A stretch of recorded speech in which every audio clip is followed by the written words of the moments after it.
Je ne vais pas gâcher cette journée, je ne vais pas être malheureuse. Vous savez, une des choses que Dave faisait et qui m'exaspérait vraiment, c'est qu'il ne me laissait pas le rendre malheureux.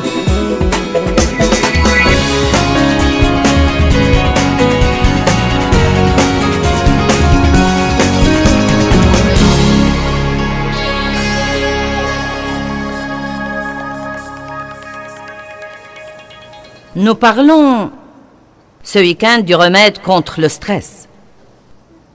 C'est en fait apprendre à entrer dans le repos de Dieu.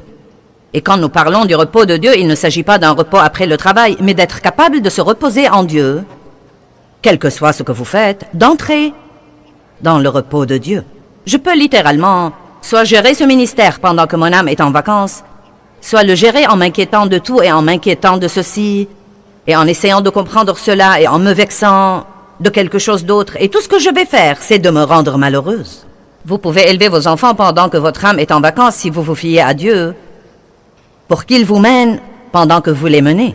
Nous ne devons pas être si stressés et vexés tout le temps si nous apprenons à entrer dans le repos de Dieu.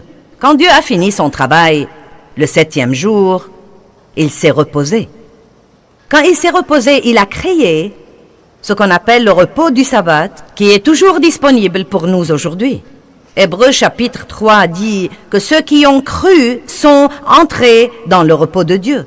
Et par-dessus tout, nous devons nous efforcer avec zèle d'entrer et de trouver ce repos. L'essentiel, c'est que la vie ne vaut pas la peine d'être vécue si vous allez être vexé et frustré tout le temps et si épuisé du stress que vous pouvez à peine tenir debout. Le stress aujourd'hui est une industrie de plus d'1 milliard de dollars. Les gens ont des maux de tête, de dos et toutes sortes de problèmes de santé et d'hypertension et des choses incroyables. Ils sont ronchons et difficiles à vivre, et furieux et frustrés et ne jouissent pas de leur vie. Et ça déchire les mariages pour la simple raison que les gens ne savent pas faire confiance à Dieu et entrer dans son repos. Eh bien, je veux vous parler ce soir de 4 mots très intéressants que nous trouvons dans la Bible et je crois que vous allez vraiment en profiter. Ces mots sont s'asseoir, se lever, marcher et courir. S'asseoir veut dire apprendre à entrer dans le repos de Dieu. Se lever veut dire résister au diable. Marcher veut dire apprendre à marcher avec Dieu, à marcher dans l'amour, marcher par la foi. La Bible nous dit de marcher dans plusieurs choses. Et courir veut dire faire notre course. Nous courons pour gagner. Mais Ésaïe 40 dit que nous pouvons courir sans nous lasser et que nous pouvons marcher sans nous fatiguer. Eh bien, la chose intéressante que j'ai découverte en ce qui concerne ces 4 mots quand Dieu me l'a fait comprendre il y a 3 ans, c'est que si vous regardez un bébé, nous avons un petit-fils de 8 mois et il est sur le point de ramper. Et en réalité, nous sommes ravis de le voir faire des progrès dans les choses qu'il fait. Maintenant, il peut s'asseoir. Il ne se tient pas debout, se tenir debout viendra par après. Et ensuite, il commencera à marcher. Et puis finalement à courir. Un bébé ne saute pas du berceau pour commencer à courir dans la maison. Il traverse différentes étapes pour apprendre à faire ça. Maintenant, voilà ce que je crois. Je crois que beaucoup de gens se donnent beaucoup de stress parce qu'ils essayent de courir spirituellement et de faire des tas de grandes choses et d'accomplir toutes ces grandes choses alors qu'ils n'ont pas encore vraiment appris à s'asseoir. Nous devons apprendre à entrer dans le repos de Dieu. La Bible nous parle de tout ça. Nous devons apprendre à nous asseoir en Christ, à résister au diable, à marcher en Dieu et à faire notre course. Quand Dieu m'a d'abord appelé au ministère, je ne savais rien de toutes ces choses-là. J'ai en fait commencé tout de suite avec des études de la Bible. Puis j'ai travaillé pour une église, puis j'ai démarré ce ministère. Et je crois que tout ça était selon la volonté de Dieu. Mais ceci a failli me tuer parce que je ne savais pas entrer dans le repos de Dieu. Même quand Dieu vous dit de faire quelque chose, si vous ne savez pas le faire dans la paix, croyez-moi, ça pourrait vous achever. Vous savez de quoi je parle? Si vous êtes dans un mariage difficile, mais vous croyez que Dieu veut que vous y restiez, vous avez prié là-dessus, Dieu vous a dit « Reste, je vais changer les choses, je ne veux pas que tu abandonnes, sois fidèle. » Donc, il doit y avoir un moyen. Si Dieu vous dit d'y rester, vous pouvez y rester et avoir la paix et la joie et jouir de votre vie. Quand Dave et moi nous sommes mariés, j'étais très difficile à vivre. J'avais beaucoup de problèmes à cause de différents abus dans mon enfance. Je reviens sur le passé et je ne sais pas comment Dave a pu me supporter ces premières années. J'étais la personne la plus odieuse et la plus difficile à vivre qui soit. Mais il savait qu'il devait rester avec moi. Dave jouissait de sa vie et je ne sais comment il y est arrivé car je faisais de mon mieux pour le rendre malheureux. Mais il a pu jouir de sa vie. Les gens malheureux font ça. Ils ne peuvent pas supporter, s'ils sont malheureux, ils ne peuvent pas supporter que les autres soient heureux. Donc, si vous vivez avec quelqu'un ou si vous êtes en relation avec quelqu'un qui est malheureux, il essaiera de vous rendre malheureux. Et le problème de la plupart des gens, c'est qu'ils dépendent des autres et qu'ils deviennent malheureux avec tous les autres qui sont malheureux. Et puis ils veulent que Dieu s'occupe des gens malheureux alors que Dieu veut s'occuper d'eux pour commencer. Il veut que vous appreniez à être heureux au milieu de tout ce qui se passe dans le monde. Il veut que vous soyez là et que vous traversiez ce que les autres traversent et pourtant que votre âme soit en vacances. Il veut que vous appreniez à vous asseoir, à vous détendre, à mettre vos lunettes de soleil pour que le soleil de la justice ne soit pas trop accablant, à vous éventer, à boire un petit quelque chose, à jouir de la vie. Les choses ne sont pas bonnes dans ma relation avec mon conjoint, mais vous savez quoi? C'est le problème de Dieu, ce n'est pas mon problème. Je vais rester assise en lui, je ne vais pas gâcher cette journée, je ne vais pas être malheureuse. Vous savez, une des choses que Dave faisait et qui m'exaspérait vraiment, c'est qu'il ne me laissait pas le rendre malheureux. Quoi que je fasse, il restait heureux. Il continuait à jouir de sa vie. Mais vous savez quoi? Ça s'est avéré être un grand témoignage pour moi et ça m'a amené à désirer la stabilité que j'ai vue en lui. Les gens qui vous irritent doivent voir que vous êtes réellement stable. Est-ce clair? Nous pouvons prêcher Jésus aux gens, mais ils ont besoin de voir Jésus. Prêcher sans montrer ne sert pas à grand-chose. Il amène les gens à penser que nous sommes des hypocrites et nous avons tous besoin de la stabilité. Nous devons être capables de rester calmes et tranquilles, advienne que pourra. Nous voulons toujours que tous les problèmes s'en aillent, mais Dieu veut nous changer. Donc, après 32 ans d'expérience avec Dieu, je cours maintenant. Je suis sur la voie rapide de la vie et croyez-moi, je ne sens aucune pression. Je ne sens vraiment aucune pression. En fait, je pense et je me dis, comment se fait-il que je ne suis pas morte? Non, mais quand je revois mon calendrier des 5 dernières années, je me dis, c'est vraiment fou. Personne ne peut faire ça. Et vous savez quoi? Je ne suis pas stressée. Je suis en bonne santé. Je suis en forme. J'ai le temps de m'exercer 3 fois par semaine. Nous nous aimons, Dave et moi, nous nous aimons plus que jamais. J'ai l'occasion de voir mes petits-enfants et de vivre avec mes enfants. Et au milieu de tout cela, j'aide des tas de gens sur la surface du globe. Mais maintenant, voilà la chose que je veux que vous compreniez. Avant de savoir ce que je sais maintenant, j'avais plus de stress en enseignant une étude de Bible 1 fois par semaine à 25 personnes. Sérieusement, ça a failli me tuer. Pourquoi? Parce que je n'aimais pas ces gens, je n'aimais pas leur comportement, je voulais les changer. Ils m'exaspéraient car ils mettaient du désordre dans ma maison. Ils utilisaient mon papier de toilette et n'offraient jamais de compensé. Allez!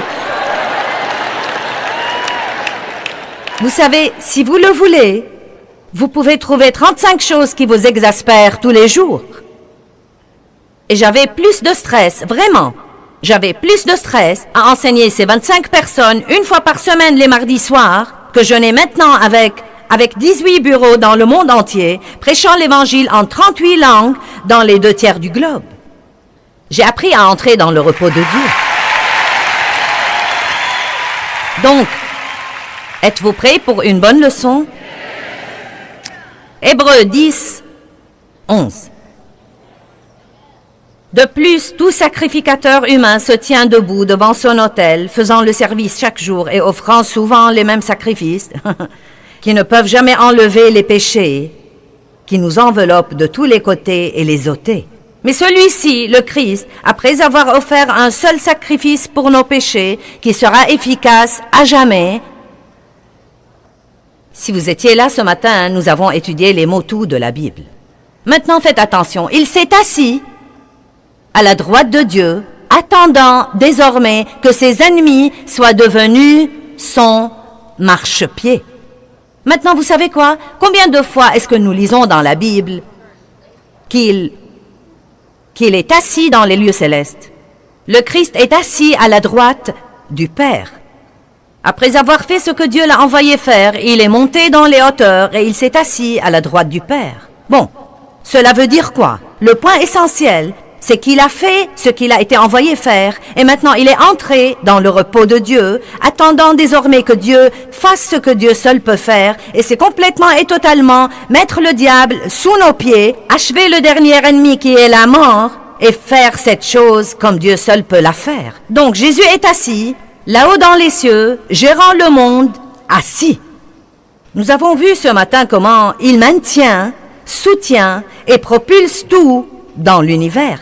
Il garde les étoiles dans le ciel, il fait tourner notre planète Terre sur son axe exactement au bon degré. Il pompe le sang dans tout notre corps, il met également le souffle au-dedans de nous. Non mais comme occupé, ça se pose là.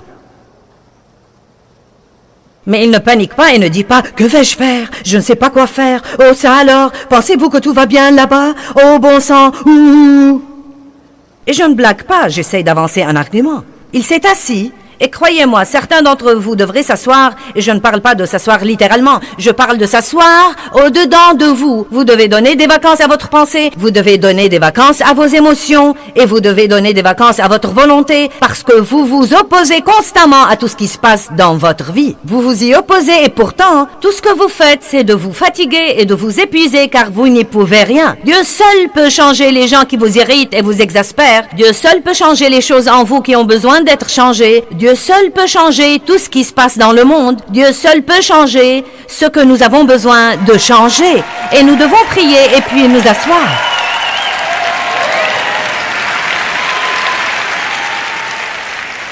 Et quand ces petits démons que le diable envoie viennent s'asseoir sur vos épaules tous les jours et qu'ils vous crient dans les oreilles « Que vas-tu faire? Que vas-tu faire? Que vas-tu faire ?»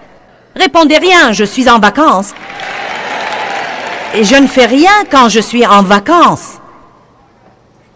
Est-ce que vous comprenez ce que je dis? Combien d'entre vous pensent que votre âme a besoin de vacances? Nous prenons parfois 2 jours de congé du travail pour rester à la maison et comprendre nos problèmes.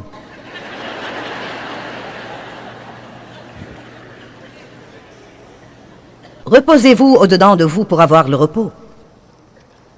La bonne nouvelle, c'est que Éphésiens chapitre 2, verset 6 dit que nous sommes assis dans les lieux célestes en Jésus-Christ, donc nous sommes en lui, il est dans le ciel, nous sommes assis en lui, mais nos pieds sont ici sur terre. Spirituellement, nous sommes assis en lui. Vous voyez, je ne suis pas seulement cette partie extérieure. L'autre partie de moi est la partie spirituelle, et je peux être ici, mais ma partie spirituelle peut être ailleurs. Je peux être quelque part faisant mon travail, mais ma partie spirituelle se repose en Dieu, assise dans les lieux célestes en Jésus-Christ. Savez-vous ce que dit la Bible de Dieu? Il siège dans le ciel et il rit de ses ennemis. Parce qu'il a déjà écrit et lu la fin du livre.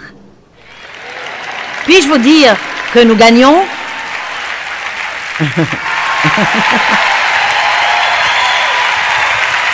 Tout est accompli. Et nous gagnons. Nous sommes légalement et de par notre position assis dans les lieux célestes en Jésus-Christ. Vous savez, un des plus grands problèmes que nous avons, c'est que nous ne savons pas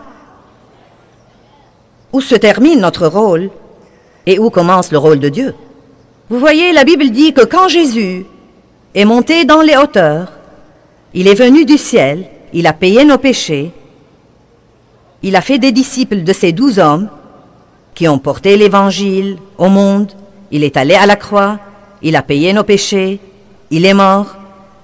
Pendant ces 3 jours, il est allé en enfer, il a enlevé à Satan les clés de l'enfer.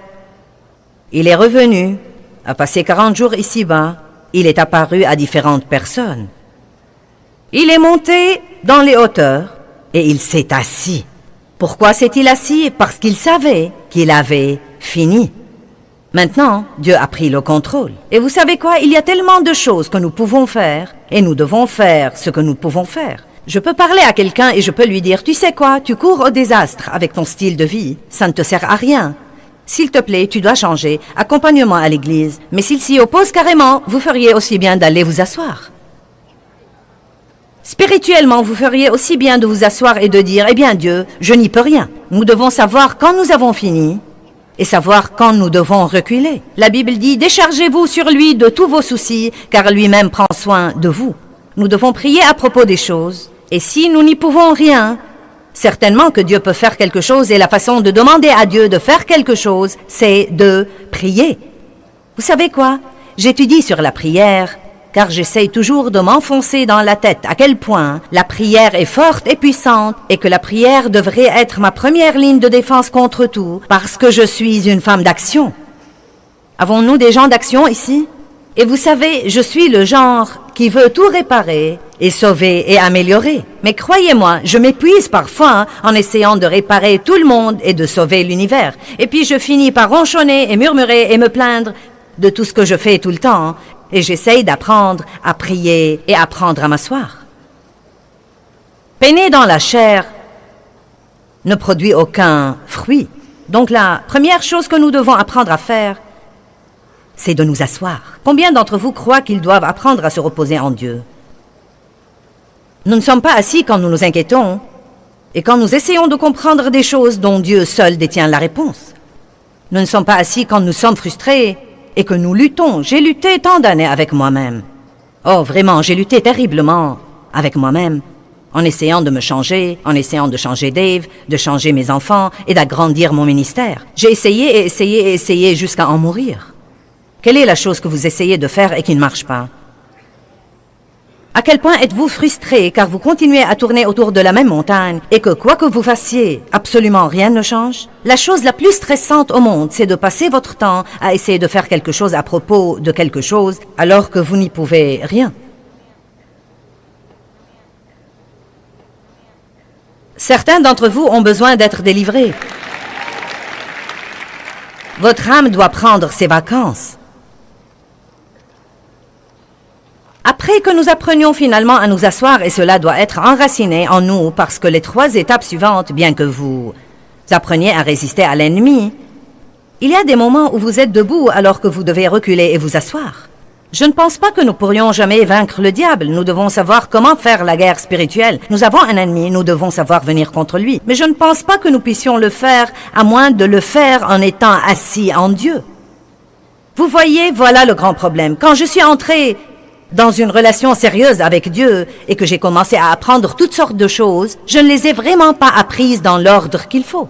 Et le problème, c'est que comme chrétiens, nous avons des tas de choses disponibles pour nous et que nous apprenons toutes sortes de choses. Mais si nous ne les apprenons pas dans l'ordre qu'il faut, nous serons un gâchis frustré. Par exemple, une des premières choses que vous devez apprendre, et vous n'avez pas besoin d'aller plus loin jusqu'à ce que vous y soyez enraciné et fondé, c'est que Dieu vous aime et qu'il vous aime inconditionnellement. Et il n'y a rien que vous puissiez faire pour l'amener à ne pas vous aimer. Et l'amour de Dieu est tout autour de vous, tout le temps.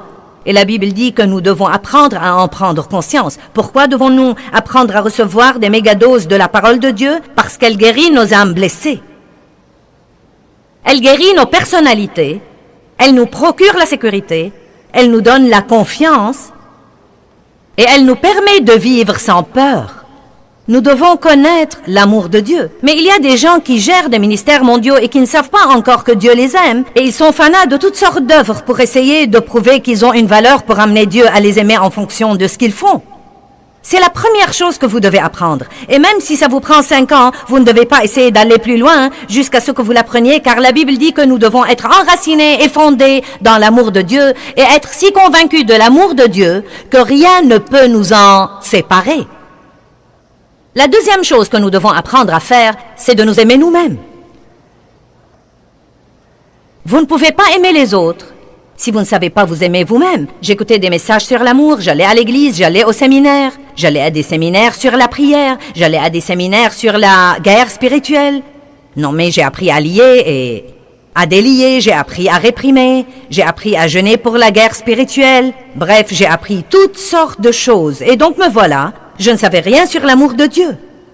Je n'avais pas de vraie confiance, je manquais d'assurance, j'avais tout ce gâchis qui se déroulait derrière les portes fermées, j'allais à l'église, mais je me disputais avec Dave tout le temps. J'avais une mauvaise attitude, je ne marchais pas dans l'esprit. Mais je disais, je te réprime, diable, j'ai de l'autorité sur toi. Pour qui te prends-tu? Tu ne vas pas me bousculer, je suis une enfant de Dieu. Eh bien, c'était la dernière chose que je devais faire. Je ne savais même pas encore me reposer en Dieu. Je ne savais pas qu'il m'aimait et je ne savais pas me fier à lui. Combien d'entre vous voient où je vais avec ça? J'ai écouté des messages sur la marche dans l'amour et que nous devons aimer les autres et sur le fruit de l'esprit et j'ai fait de gros efforts pour aimer les autres. Et croyez-moi, j'ai essayé d'aimer les autres. Et plus j'essayais, plus je ne pouvais pas les supporter.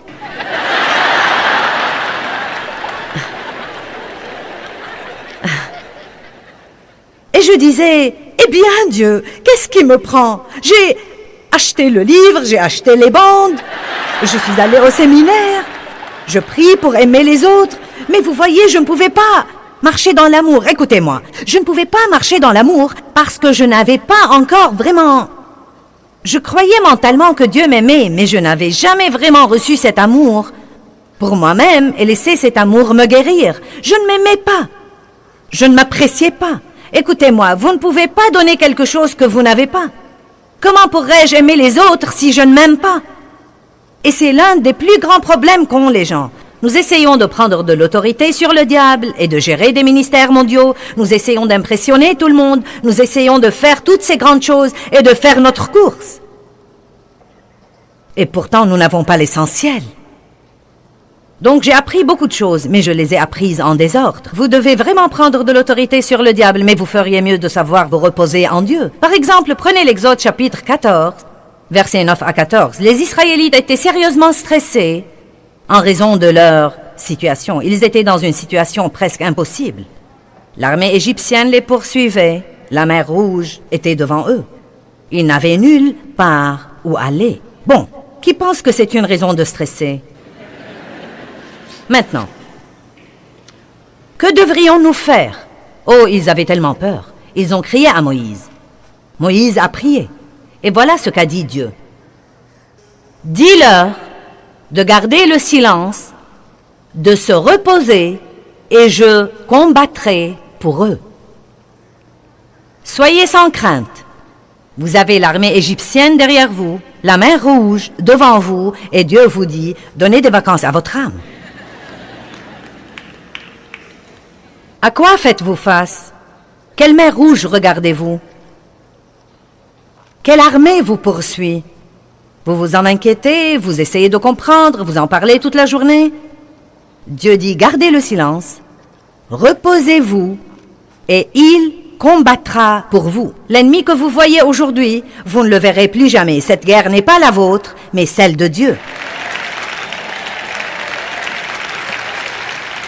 Vous n'êtes pas aussi heureux que vous devriez l'être, mais ça va. Romains 16, 20 dit, « Et le Dieu de paix écrasera bientôt Satan sous vos pieds. » Vous seriez stupéfiés de ce qui arrivera quand l'ennemi viendra contre vous, car aussi grande que soit la guerre, vous allez pouvoir facilement vaincre l'ennemi, rien qu'en restant calme, rien qu'en refusant de laisser votre âme se lever et commencer à s'affoler. Si vous refusez d'être émotionnellement désemparé, si vous refusez de vous inquiéter et de raisonner, et si vous dites « Dieu, tu as le contrôle », toutes choses sont possibles pour Dieu. Nous l'avons appris ce matin. Tu sais tout. Tu as tout le pouvoir. Tu es en moi. Je peux faire ce que je dois faire et je ne m'inquiète pas de tout ce qui se passe autour de moi. Ce pourrait être ma dernière journée et je vais en profiter.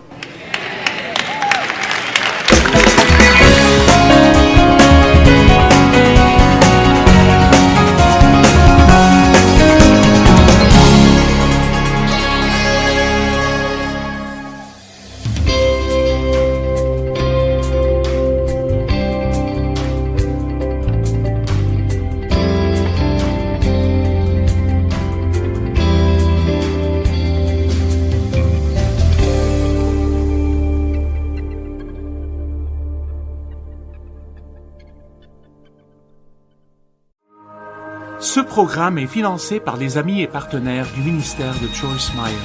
C'est le moment où vous devez prendre la décision de continuer avec Dieu et d'obéir à Dieu. C'est le jour de prendre la décision de pardonner.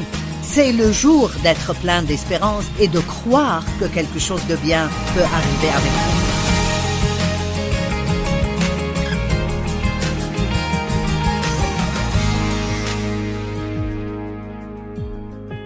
Bienvenue à vivre pleinement votre vie. Je suis heureuse que vous vous soyez joints à moi. Hier, j'ai enseigné sur le chagrin et la solitude. Et plus que juste un enseignement, je voulais encourager les gens qui ressentent cela. Et j'ai plus que je voudrais partager avec vous à ce sujet, et que vous soyez dans cette situation maintenant ou pas, vous le serez probablement à un certain moment où vous connaissez quelqu'un qui l'est, donc ce sera bénéfique pour tout le monde.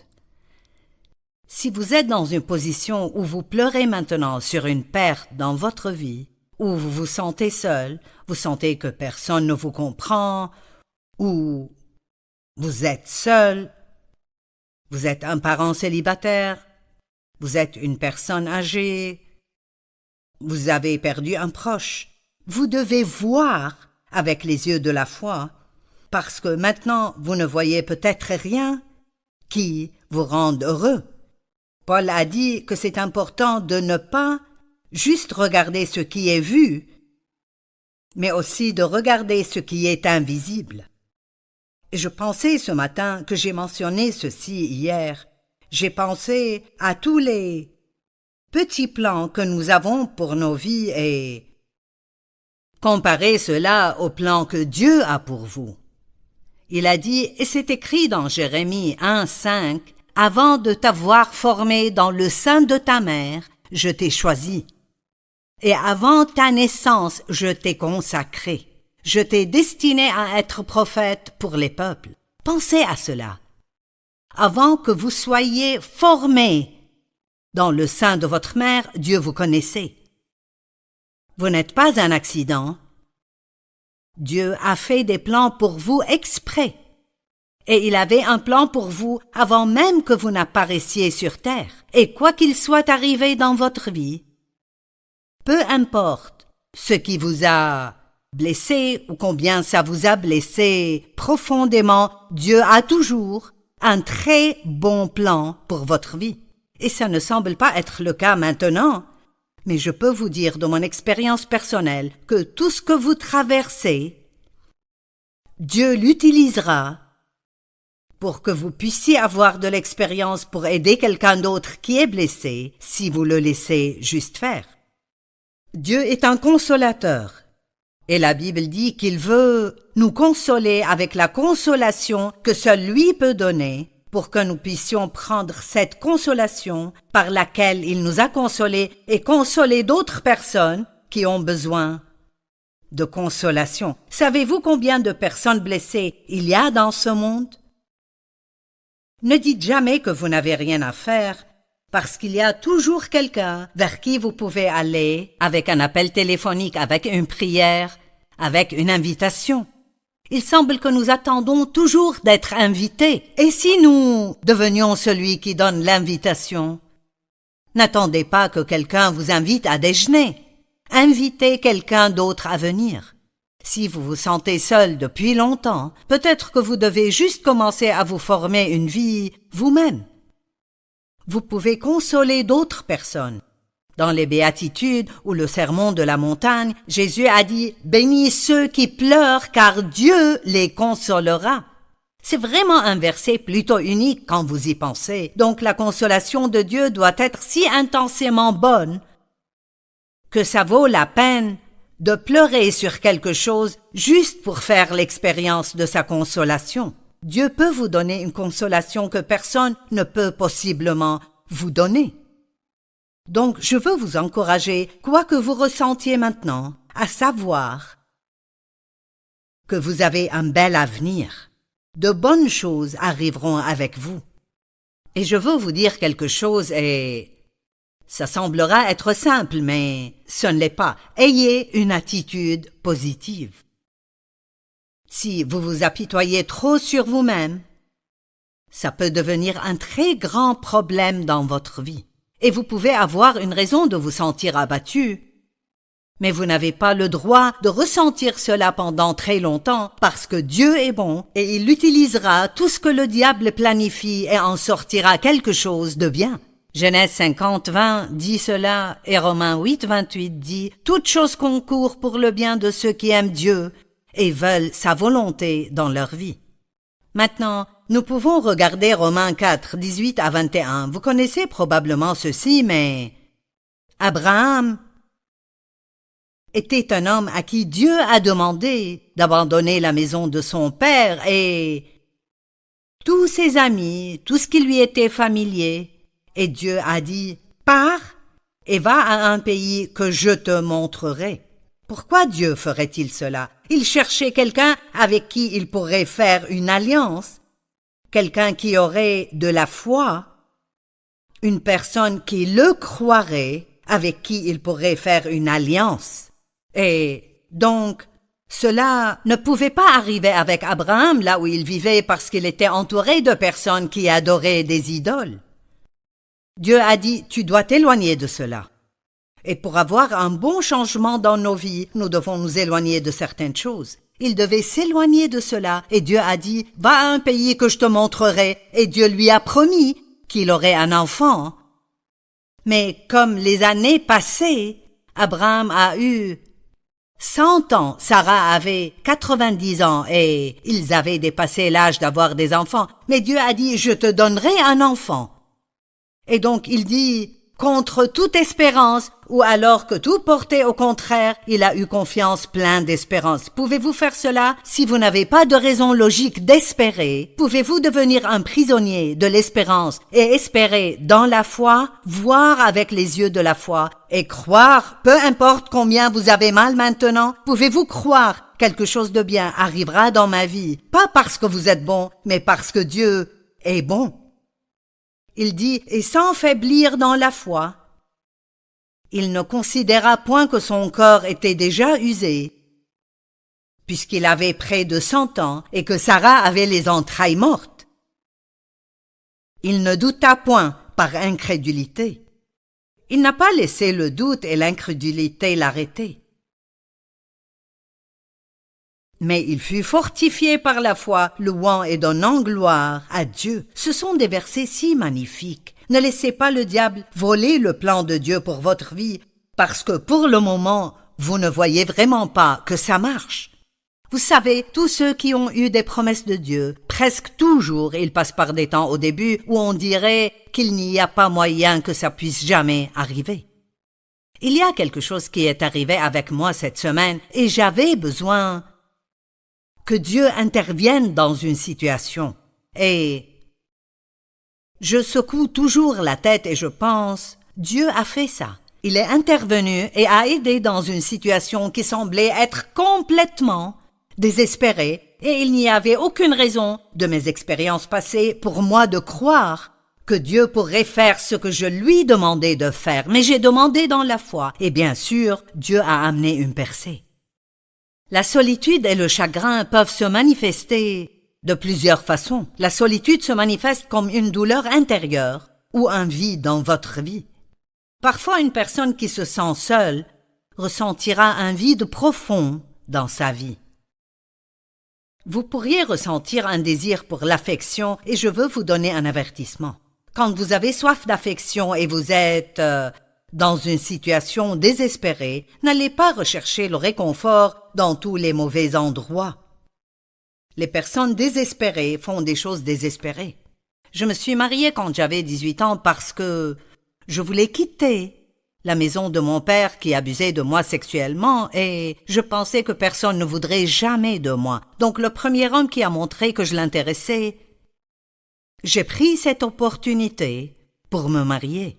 Et vous savez, c'était un cauchemar de 5 ans. Ça a ajouté 5 années de douleur de plus aux 18 que j'avais déjà eues.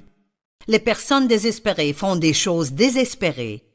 Et je vous encourage, si vous avez besoin de consolation, si vous êtes seul, n'allez pas les chercher dans tous les mauvais endroits. Attendez Dieu, il a un bon plan pour votre vie. Vous sentez peut-être que vous n'avez pas de but, mais c'est un mensonge du diable. Si vous respirez, vous avez un but. Si Dieu vous a laissé sur terre, il a un but pour vous. La Bible dit dans Éphésiens 5:15, « Faites attention à comment vous vivez. Vivez avec un but. » Vous dites « J'attends que Dieu me donne un but. » Si vous ne sentez pas qu'il vous en a donné un, allez en trouver un. Essayez différentes choses. Quand vous achetez une nouvelle tenue, vous essayez différentes choses jusqu'à ce que vous trouviez quelque chose qui vous va. Vous pouvez faire cela avec une carrière ou avec un ministère. Je dis toujours en rigolant, j'ai essayé de faire le ministère avec les enfants et ça n'a pas pris longtemps pour moi et les enfants de savoir que ce n'était pas ce que j'étais appelé à faire. J'ai essayé l'évangélisation dans la rue et ça n'a pas marché pour moi non plus. Mais quand j'ai commencé à enseigner, mon Dieu, c'était bon pour moi. Parfois, vous devez être prêt à échouer quelquefois pour découvrir ce qui sera bon pour vous. Donc, trouvez un but. Ne vous mettez pas à attendre vaguement que quelque chose arrive. La dépression est aussi un effet secondaire de la solitude. Nous nous sentons tous mal, de temps en temps. Mais attention, quand vous commencez à vous sentir mal, ne continuez pas à aller de pire en pire en pire en pire, jusqu'à ce que soudainement vous avez de grands problèmes. David était déprimé à un moment et il s'est parlé. En fait, il a fait cela plus d'une fois, mais il a dit « Pourquoi t'as battu mon âme? Espère en Dieu !» Et il se rappelait les bonnes choses que Dieu a faites dans le passé. Si vous êtes dans une situation difficile et désespérée maintenant, si vous avez perdu un proche et vous sentez que vous ne pouvez juste pas continuer, il y a eu des temps dans ma vie où j'avais tellement mal que tout ce que je pouvais faire était de sortir du lit et de juste mettre un pied devant l'autre et espérer que Dieu me dirige vers un endroit où je dois être. Mais peu importe combien les choses semblent être mauvaises, ce n'est pas la fin. Ceci pourrait être un nouveau commencement pour vous. Vous devez croire que quelque chose de bien peut arriver avec vous. Pourquoi t'as battu, ô mon âme? Espère en Dieu. Il y avait toutes sortes de personnes dans la Bible. Et ce sont là les personnes que nous regardons comme exemple. Ce livre n'est pas plein de personnes qui sont juste nées avec une cuillère en argent dans la bouche et qui n'ont jamais rien traversé. Ce sont des personnes qui ont été blessées dans leur vie. Ils ont été victimes d'injustice. Et ils ont cru en Dieu. Ils ont cru en les promesses de Dieu. Et ont espéré quand ils n'avaient aucune raison d'espérer, et ils ont vu de grandes choses puissantes arriver à travers eux. David a été oint comme roi, mais pendant des années il a dû se cacher de Saül dans des caves. Il ne semblait vraiment pas qu'il allait être roi, mais sûrement il est devenu roi.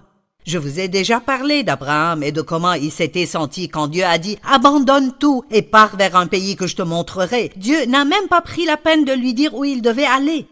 Il lui a juste dit d'aller. Quand Dieu m'a appelé et a dit « Prends ton ministère et va vers le nord, le sud, l'est et l'ouest », je me rappelle le jour où je suis sorti de ce bâtiment d'église et j'avais une calculatrice et de petites choses qui étaient sur mon bureau. Et une partie de moi était si enthousiaste, mais une autre partie se sentait si seule. Personne ne me connaissait au nord, au sud, à l'est et à l'ouest, et tout le monde s'en fichait. Mais si j'étais resté à l'église à cause de la peur et je n'avais pas suivi ce que Dieu me disait au cœur, et j'ai passé plusieurs années solitaire après cela parce que ma vie n'était pas aussi pleine de gens qu'elle l'était. Vous passerez peut-être par des temps de solitude si Dieu vous appelle pour un but plus élevé. Je crois que beaucoup des choses que j'ai traversées dans ma vie ont été permises uniquement parce que Dieu voulait que je puisse partager la parole avec vous avec compassion au lieu de juste dire des théories sur ce que la parole dit, mais pour pouvoir vous en parler, j'ai vécu cela et je sais que ça marche. Les promesses de Dieu sont réelles et elles sont vraies et elles sont là pour quiconque croira. Dieu n'a pas de favoritisme. Tout le monde est son favori. Vous et moi sommes les favoris de Dieu. Et il a toujours un bon plan pour notre vie. La Bible est pleine de gens. Voyons donc Esther. Elle a dû faire quelque chose qui aurait pu lui coûter sa vie. Elle a été appelée à aller dans le harem du roi, quelque chose qui serait juste tragique pour une jeune fille juive. Il suivait des directives strictes concernant les situations sexuelles et elle était appelée à aller et se mettre dans une position où elle pouvait sauver une nation, mais elle devait prendre un risque pour avoir le miracle qu'elle a eu dans sa vie. Elle devait laisser tout ce qu'elle a et aller faire quelque chose sans vraiment savoir exactement ce que ce serait. Et qu'en est-il de Anne qui était sans enfant? Les gens qui n'ont jamais pu avoir d'enfants, peut-être s'ils ont eu plusieurs fausses couches, imaginez ce qu'ils ressentiraient s'ils étaient avec tous ces gens qui ont des bébés. Eh bien, Anne a dû passer par ça, mais après Dieu lui a donné un enfant et lui a demandé de donner cet enfant au Seigneur et ensuite il lui a donné plus et plus d'enfants après cela. Moïse devait se sentir seul. Il a grandi dans le palais et avait tout ce qu'il pourrait possiblement vouloir, mais il savait qu'il était en fait un Israélite et les Israélites étaient opprimés dans l'esclavage en Égypte et un désir a grandi en lui pour les aider. Il a senti que Dieu l'appelait à les délivrer. Et donc, il a commencé à essayer de les aider et au lieu d'être heureux, ils se sont tournés contre lui et il a fini par passer 40 ans dans le désert. Dieu a mis un rêve dans son cœur d'aider les gens et il finit dans le désert pendant 40 ans. Eh bien, qu'est-ce qui se passe ici? C'est là qu'il a reçu son entraînement pour son appel. Nous oublions cela parfois. Nous pensons que quand Dieu nous appelle à faire quelque chose, ça vient rapidement. Non, vous devez avoir de l'expérience. Dieu veut des personnes avec de l'expérience. Et ce que vous traversez maintenant, vous pouvez le laisser vous dévaster et être la fin de tout, et vous pouvez finir avec une attitude amère à vous apitoyer sur vous-même et à blâmer tout le monde pour votre mauvaise vie, ou vous pouvez décider, ceci va m'améliorer. Dieu prend la douleur que je traverse et utilise-la pour aider quelqu'un d'autre dans ma vie. Mon Dieu, si nous voulons parler de Joseph, ça prendrait le reste du temps que j'ai ici aujourd'hui. Voici un jeune homme qui a eu un rêve et qui ne savait pas ce que le rêve signifiait. Ses frères étaient jaloux de lui et ils l'ont vendu à des vendeurs d'esclaves et ont dit à son père qu'un animal l'a tué. Il faisait toujours la bonne chose et obtenait un mauvais résultat. Il faisait toujours la bonne chose pour un mauvais résultat. Mais éventuellement, éventuellement, le temps viendra où Dieu dira « l'entraînement est terminé, c'est le moment pour la promotion ». Et beaucoup d'entre vous sont presque là. Vous ne voulez pas arrêter et abandonner. Vous savez, les crises dans nos vies demandent que nous prenions des décisions. Vous arrivez à un point où vous allez soit vaincre ou être vaincu. Vous allez avancer ou vous allez reculer. Vous allez laisser ce que vous traversez vous rendre meilleur ou amer. Et je crois que l'une des raisons pour lesquelles Dieu m'a mis cela sur le cœur est, numéro 1, d'essayer d'amener la consolation et l'espérance à des personnes qui ont eu une grande perte dans leur vie. Mais une autre raison est de vous implorer à prendre une bonne décision maintenant. Beaucoup d'entre vous sont à un point où vous devez décider. Décider soit de continuer à détester quelqu'un, soit de lui pardonner. Soit d'être amer envers Dieu parce que la vie n'est pas arrivée comme vous pensiez qu'elle arriverait, ou vous continuerez dans la foi en croyant que Dieu est un bon Dieu, et même si vous ne comprenez pas le pourquoi des choses, vous croyez que Dieu prendra cela et il en sortira quelque chose de bien.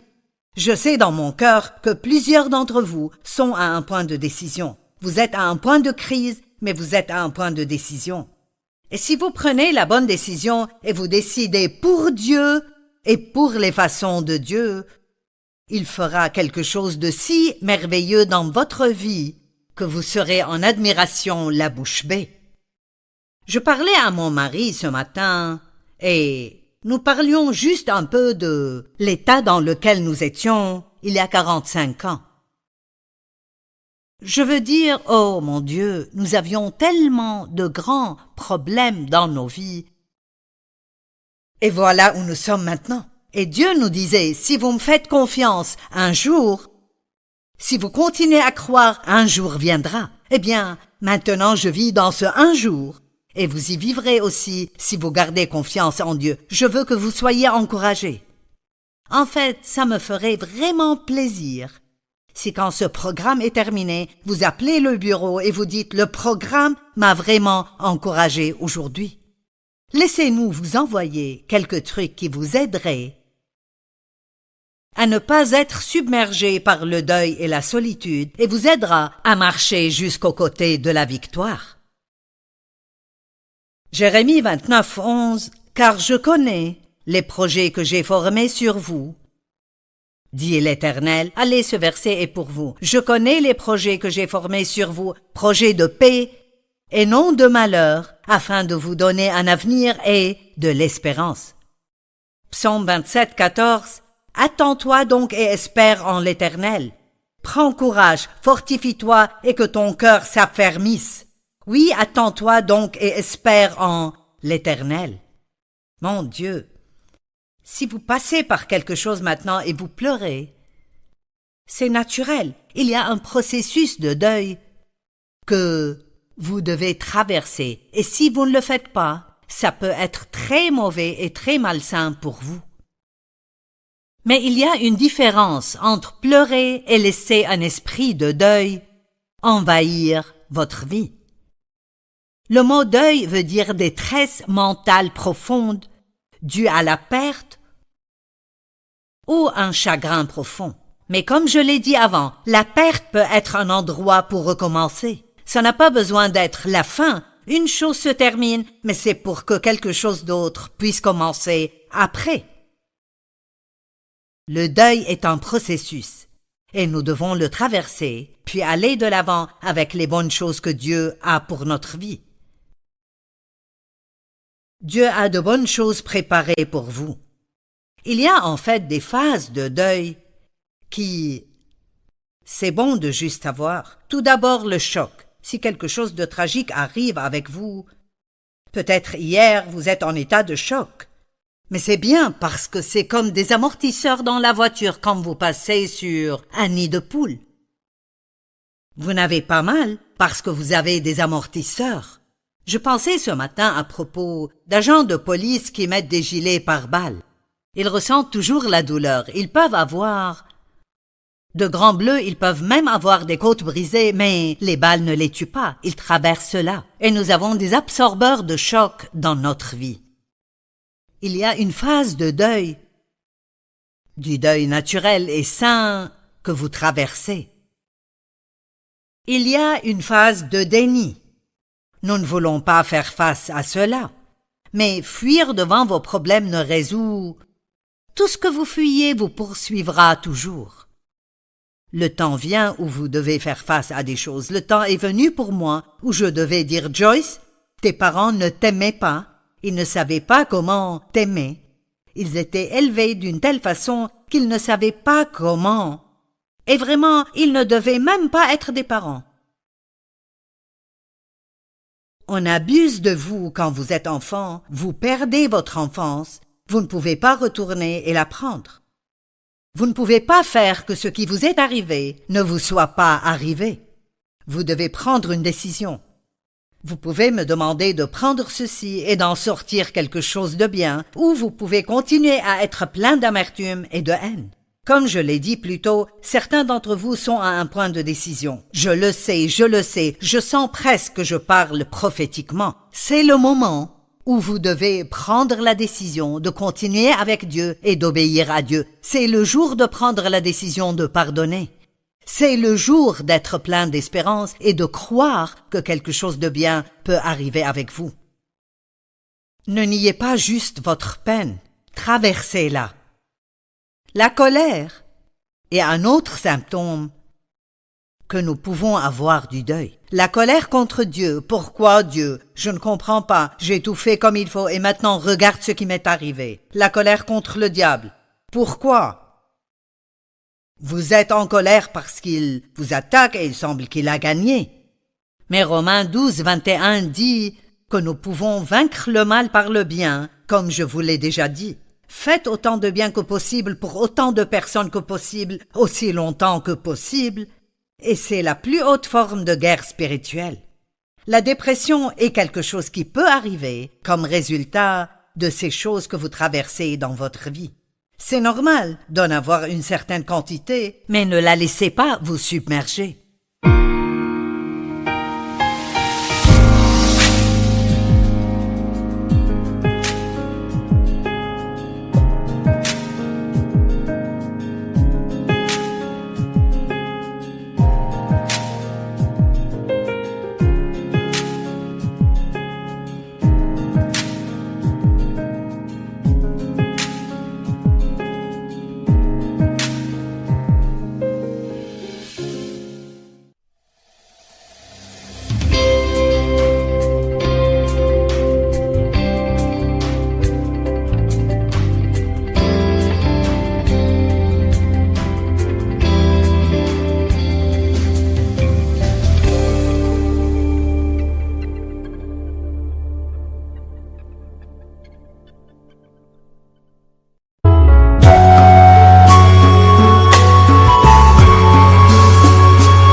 khắp phương trời vẫn nhớ tới quê hương.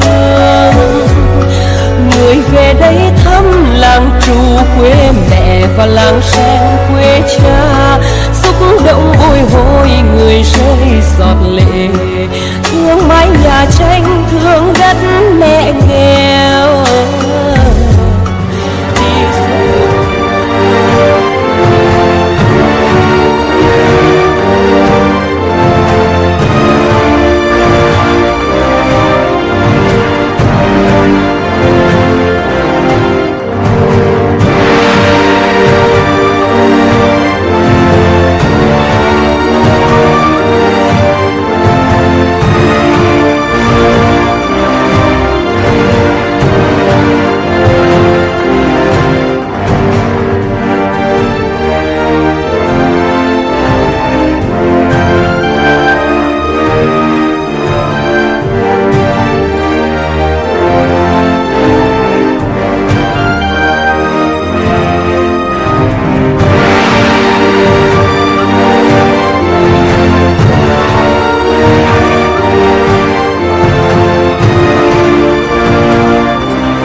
Bye.